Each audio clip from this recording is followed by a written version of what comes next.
जंग की आपको अपडेट दें तो ईरान और यूएसए की जो जंग है ना वो तो अभी थमी हुई है, लेकिन एक और जंग का आगाज होने वाला है। किसके दरमियान? फेक स्टेट और तुर्की के दरमियान।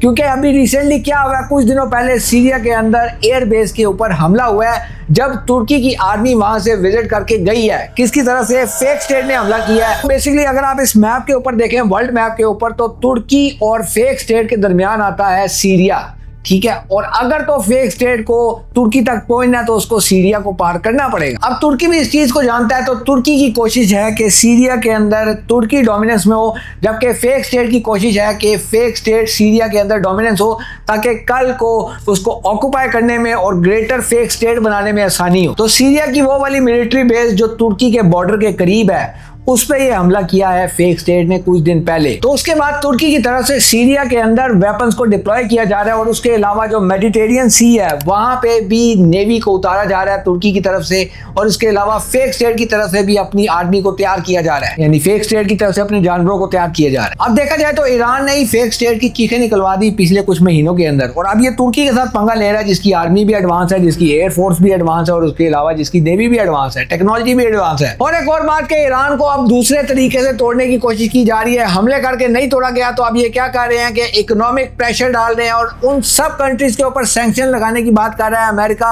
जो भी ईरान के साथ डील करेगा। और जिसका क्या नुकसान हो रहा है कि जो ईरानी रियाल है वो नीचे जाता जा रहा है। और इस चीज के जवाब में ईरान ने कहा है कि अगर तो ईरान का तेल नहीं बिकेगा ना, तो पूरे मिडिल ईस्ट में से किसी का तेल नहीं बिकेगा, यानी उस रास्ते से नहीं गुजरेगा। ईरान की पार्लियामेंट के मेंबर हैं गालिबाफ, उनकी तरफ से बयान आया है कि मिडिल ईस्टर्न कंट्रीज जो हैं वो हमें मैसेजेस कर रहे हैं कि हम उनके साथ ताल्लुकात बहाल करें। मिडिल ईस्टर्न कंट्रीज जो हैं वो समझ चुके हैं कि अमेरिका जो है वो सिर्फ फेक स्टेट को खुश करने के लिए उसने अपने एलाइज को रिस्क पे डाला। गंदी औलाद फेक स्टेट का जो लीडर है वो क्या कर रहा है, गजा के ऊपर और ज्यादा प्रेशर डालना इसने शुरू कर दिया है। किस वजह से? क्योंकि आने वाले दिनों में इलेक्शन आ रहे हैं, तो इस इलेक्शन को अवॉइड करने के लिए वो क्या कर रहा है कि गजा के ऊपर प्रेशर डाल रहा है। एक स्टेट की ऑपोजिशन का ये जाहिल जानवर है जो ये कह रहा है। एक और परेशानकुन खबर है कि सऊदी अरब की जो स्कूल की टेक्स्ट बुक्स हैं उसके अंदर से कंटेंट को 2025 और 2026 के सिलेबस में से उसके अंदर से कंटेंट को चेंज किया गया है। कुछ कुरानिक आयात हैं, कुछ हदीस हैं जिनको निकाला गया है, और इसमें से जो सबसे ज्यादा डिस्कशन के अंदर है वो वाली हदीस है जिसके अंदर एक यहूदी लड़का इस्लाम कबूल करता है। फेक स्टेट से रिलेटेड जो नेगेटिविटी थी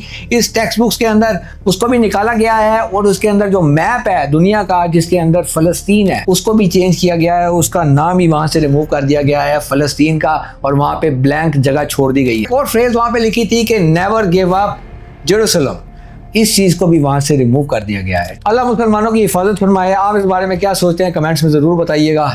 कल मिलते हैं अगली वीडियो में इंशाल्लाह।